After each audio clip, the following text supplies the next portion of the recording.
50 تن از مرکز تعلیم و تربیه قماندانی امنیه ولایت غزنی فارغ شدند. در محفلی که به همین مناسبت برگزار شده بود، مسئولان محلی این ولایت خطاب به فارغ شدگان بیان داشتند که اکنون نظام اسلامی بر کشور حاکم بوده و باید تمامی نظامیان به صورت مسلکی آموزش دیده و خدمت نمایند. زموږ تاسو به کوشش دا وي چې خپل ملک موږ تاسو په خپله باید خوندي وساتو.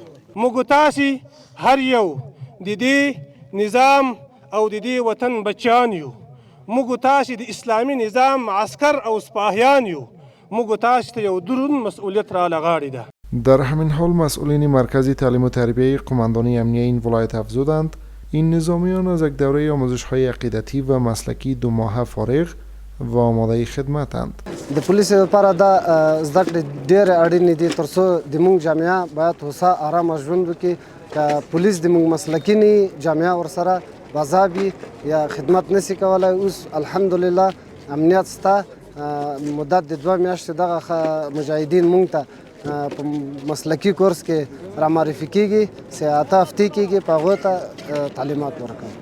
فارغ شدگان نیز از این که آموزش‌های مسلکی دیدند خوشحالند. خواست ما که از امارت اسلامی از قماندانی امنیه ولایت غزنی هم است که همچنین همینطور دورای را ادامه بده تا مجاهدین مسلکی شوه و چیزی که نظام و حکومت از ما توقع داره و ملت توقع داره به همون سویه ما که از باید آموزش ببینیم و خدمت بهتر بکنیم.